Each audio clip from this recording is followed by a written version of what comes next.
நீ என்னை தண்டித்தீர், நான் பணியாத மாடு போல அடிக்கப்பட்டேன்.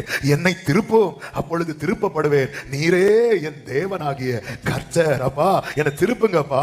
19 சொல்றாரு, நான் திரும்பின பின்பு மனஸ்தாபப்பட்டு கொண்டிருக்கிறேன். நான் என்னை அறிந்து கொண்டதற்கு பின்பு விழாவிலே அடித்துக் கொண்டிருக்கிறேன். வெட்கி நாணிக்கொண்டும் இருக்கிறேன். என் இள வயது நிந்தையை சுமந்து வருகிறேன் என்று எப்ராயிம் துக்கித்து புலம்பிக் கொண்டிருக்கிறதை நிச்சயமாய் கேட்டேன். நான் துக்கித்து புலம்பி என்ன சொல்றேன் அவர் கேட்கிறார்.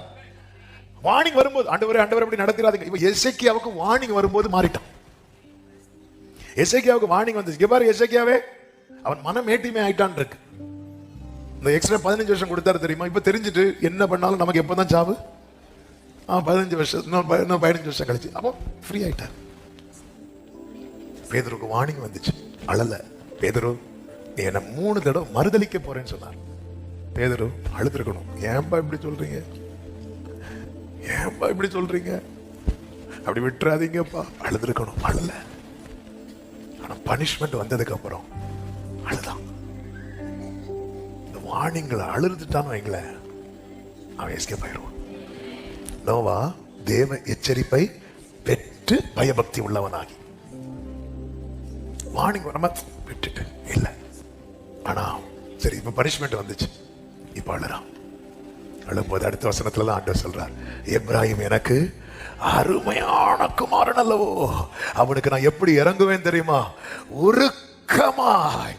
சத்தமா ஒரு ஆமேன்னு சொல்லுங்க பார்க்கலாம். வாழ்க்கையில இடிக்கப்பட்டு தளர்ந்து எல்லாம் கைவிடப்பட்ட நிலையில இன்னைக்கு இந்த சத்தத்தை கேட்கிற கர்த்தரால் தெரிந்து கொள்ளப்பட்ட ஜனமே, கர்த்தருடைய சமூகத்தில் உங்களை தாழ்த்துங்கள்.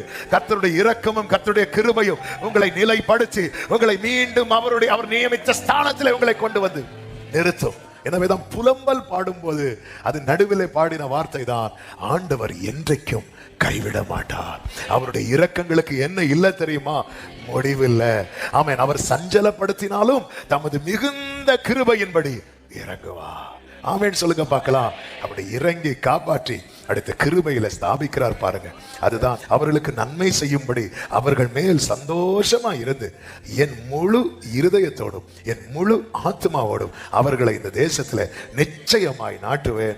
நான் இந்த ஜனத்தின் மேல் இந்த பெரிய தீங்கை எல்லாம் வர பண்ணினது போல அவர்களை குறித்து சொன்ன எல்லா நன்மையும் அவர்கள் மேல் வர பண்ணுவேன். எல்லாரும் உங்க தலை மேல கை வச்சு விசுவாசத்தோடு சொல்லுங்க பார்க்கலாம். என்னை குறித்து என் தேவன் சொன்ன எல்லா நன்மையும் என் மேல என் குடும்பத்தின் மேல வர பண்ணுவார். சத்தமா கைகளை உயர்த்தி ஆமென்.